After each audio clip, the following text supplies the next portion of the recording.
In 1800s America, fear and hatred towards those who they called black people, or what we're going to refer to in this commentary as Negrophobia, ran so deep that some of the abolitionists thought that it may be a safer option to keep them enslaved.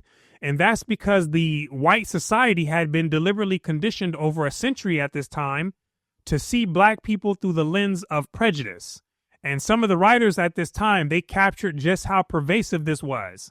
So just how deep did Negrophobia run in 1800s America? That's what we're going to find out. And we're going to do that by reading from the book, The Black Image in the White Mind by Dr. George M. Fredrickson. So we're going to turn to page 16, where he says this: if the American social environment allegedly acted on free blacks in such a way as to turn them inevitably into a class of miserable paupers and criminals, it also turned whites into unalterable Negrophobes. He's saying that if this environment pushed black people toward crime, it also made whites more deeply prejudiced. And basically, white society's need to keep black people down in the pit, it led to a hardened attitude of a seemingly unalterable Negrophobia. Let's keep going. White racial prejudice, which many colonizationists were quite willing to see as basically historical and cultural in its origins, was viewed by them as the real key to the problem, the principal factor which prevented blacks from realizing their true capacities as long as they resided in the United States. Colonizationists were the people who advocated for freeing the enslaved and setting them up in their own colony over in Africa. And so they understood that the white prejudice had a historical and a cultural origin, which, as we've discussed in previous videos, was planted by the early colonizers in the 1600s, right? Those were the people who got the ball rolling for setting up a society where the common people saw themselves as black and white people and Indians and so forth, right? And were supposed to be enemies of each other because of skin color. So some of the northern abolitionists realized that this mentality coming from the whites was playing a major role in keeping black people locked down in Hades. Now let's keep reading.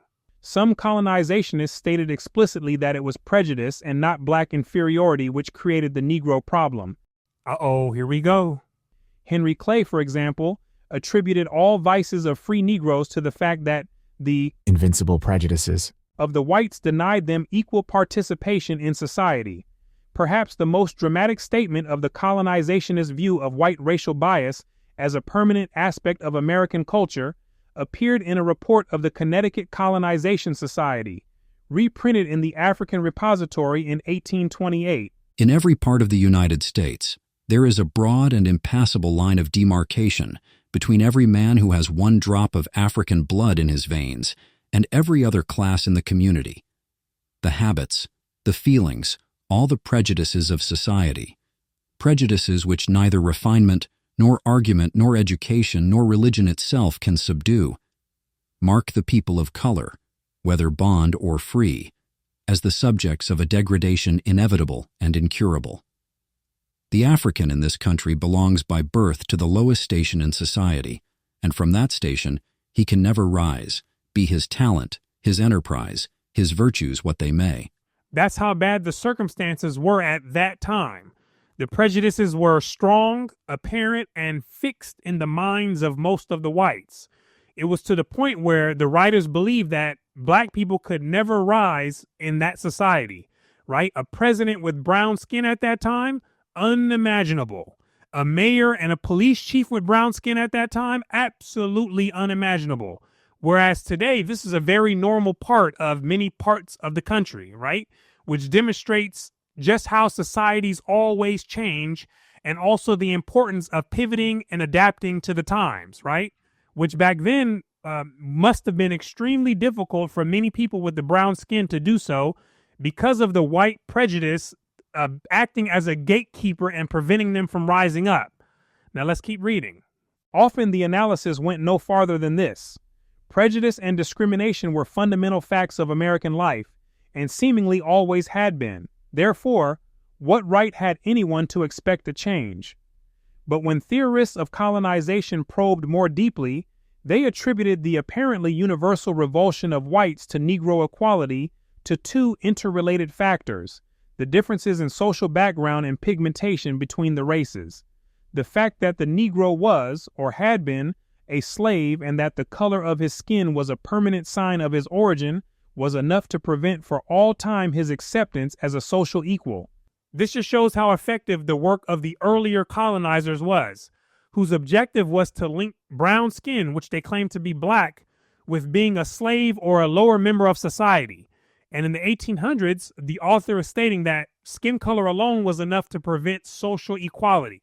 So I want you to think about all the mind games that they played on society to train people to think in a certain way, right? Here we go.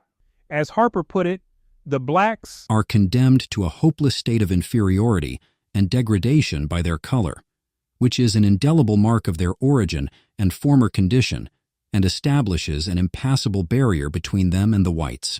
That's part of the association of ideas, making people perceive the color brown and then interpret it as black, and then link it with inferiority.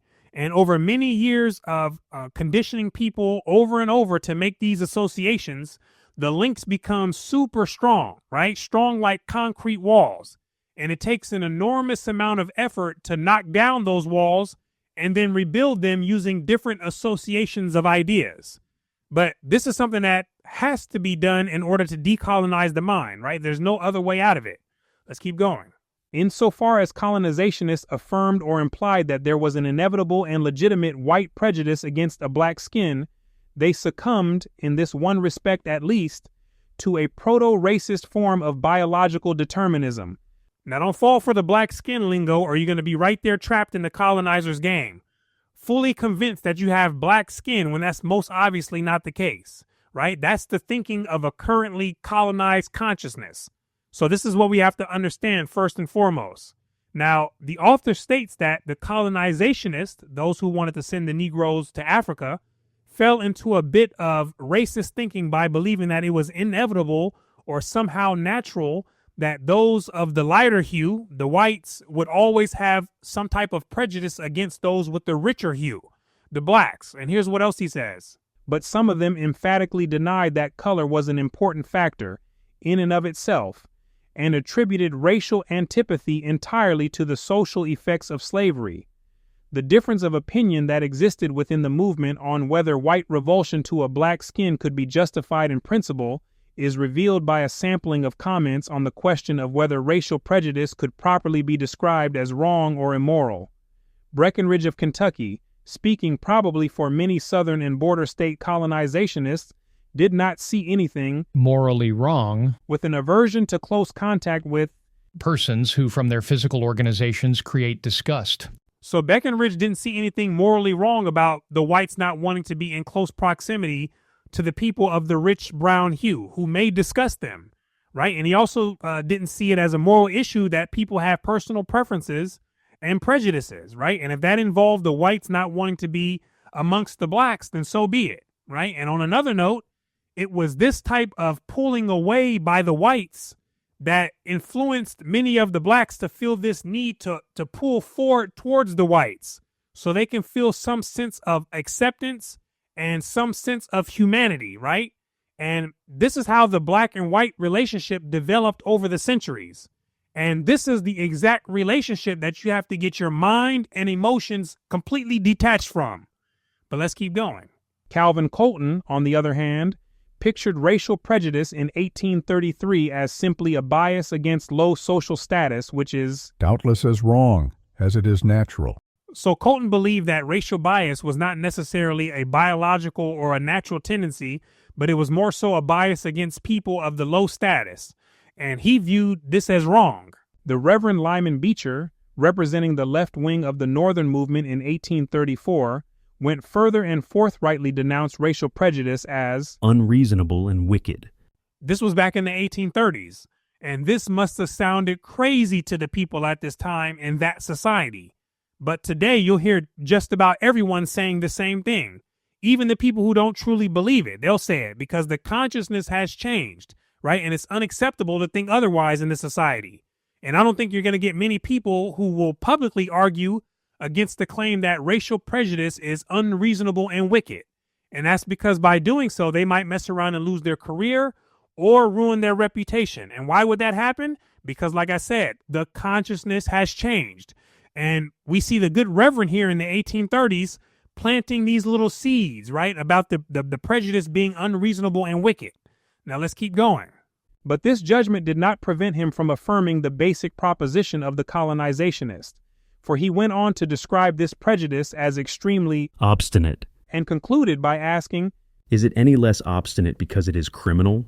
He described white prejudice against black people as extremely obstinate, meaning stubbornly held in the white mind. And he asked rhetorically whether this prejudice was any less stubborn because it was seen as something wrong, implying that he understood just how deeply ingrained this prejudice was in the whites at this time. Let's keep going. Despite some recent theological deviations, Beecher remained enough of a Calvinist to believe that the eradication of sin was no easy matter, and he defended colonization and opposed emancipation of all slaves on the soil, because whites were too full of wicked prejudices to allow the freed Negro to make any progress in the United States. So to him, it was best to simply keep them down in the pits of slavery, because if they were freed, then they would fall into an even worse pit, with all the wicked whites waiting to pull them down as soon as they got the chance. And so it must have been some quite serious stuff happening at this time for him to make this suggestion. Now, pay attention to this next section here. Here we go. Since neither man nor society was perfectible, reformers had to be careful to stay within the realm of the possible. And in order to do this, they needed a realistic and unsentimental perception of the nature of their society and what might be expected from it. As conservatives, they assumed that whatever was genuinely traditional and deeply rooted in the life and thought of people could not, and probably should not, be changed. Some of those thoughts were that there existed black and white people, and the black people were supposed to be the inferior, and the whites were supposed to be the superior, right? That's just a couple of them. And the author is saying that the conservatives at this time understood that some of the deeply rooted thoughts were too ingrained to even be worth any attempt of removal, right? Here we go.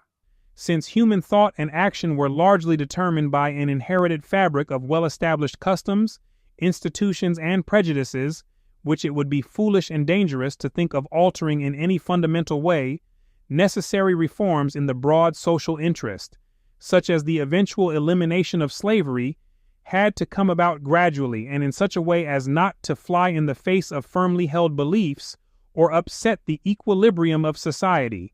Now, notice one of the ways he mentioned that went into determining human thought, and that was through inheritance. And this is largely what most people walk around with, inherited thoughts and inherited interpretations of reality that most people have never questioned. And some of those inherited thoughts and customs are counterproductive and also unsuitable for the time. And there's a lot of emotional attachment to these inherited ideas and customs.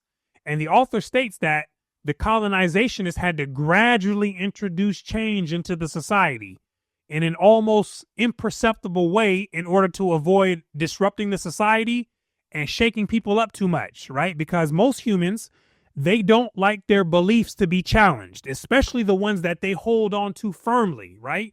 And this is regardless if the belief is correct or not, right? That doesn't matter. So they had to be very careful. Here we go. It was possible to conceive of the ultimate elimination of slavery because for the colonizationists, slavery was an anomalous institution that did not fit the basic American social pattern. The color line, on the other hand, was so deeply implanted in the national mentality that there was no reason to expect its disappearance. American society, the argument implied, was a corporate entity into which the black group had never been and never could be incorporated.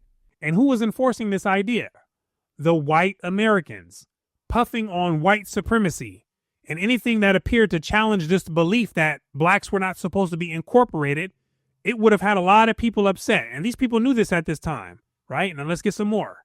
This situation created the probability of conflict and chaos unless a collective solution was found that would remove this disturbing element without upsetting the existing and legitimate interests of the various elements constituting the social fabric. There were, of course, many who lent support to the movement not because they had analyzed the problem in such a fashion, but because they themselves simply manifested in acute form the anti-Negro sentiments that the theorists took for granted. On the local level, especially in the Upper South and the Midwest, the movement readily degenerated into a crude deportationism aimed exclusively at the removal of free Negroes. Meaning in these areas, some of the supporters were simply looking to get the free Negroes out of the community, right? They didn't want to see them anymore, so by any means necessary, just get them away from the community. In a sense, as Frederick Bancroft has suggested, the leaders engaged in the dangerous and, in the end, self-defeating policy of trying to use and manipulate Negrophobia to serve what they regarded as a larger humanitarian purpose.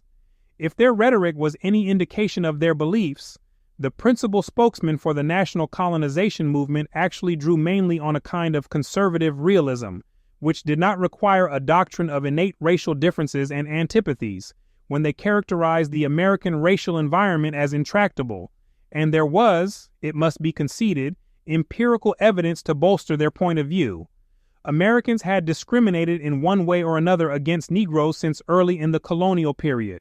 So they presented the situation as something that had always existed and was essentially fixed in the fabric of the American society, right? It didn't need to be argued if the Negroes were naturally inferior or if there existed any biological differences between the two groups, right? That didn't matter. What was evident was that this prejudice against those who they called Negroes existed since the early colonial period in the 1600s, right? That's what the author's talking about. It was also true that free blacks of the early 19th century were almost universally denied access to public institutions and full rights of citizenship. And from the standpoint of the 1820s and 1830s, anti-Negro sentiment seemed to be on the upswing, as violence against free blacks became commonplace, and some northern states acted to restrict or eliminate Negro suffrage. It was not difficult for a man of benevolent but basically conservative inclinations to conclude that the black man had nothing to hope for as long as he remained in the United States, and that if there was any solution at all to the racial situation, it had to come from separation. So there we have it, a small overview of the mental state of white American society in the early 1800s and their Negrophobia mentality, which affected what to do with the free Negroes and also what to do with the potentially free Negroes in the future, right? Some suggested removing them altogether from the American society because this relationship here would never work out. And then we also saw another suggestion of keeping them enslaved because the whites were way too wicked in the mind to allow these people to prosper to any significant degree, right? And so this is some good history right here. And very important to know because it all leads up to an awareness of how we got to where we got to today, right? So keep following along, keep learning, let's keep questioning because there's a lot to be revealed to the seeker, understand? And so I want to thank you right now for watching all the way into the end. My name is Brooklyn St. Michael, and I'll see you in the free world.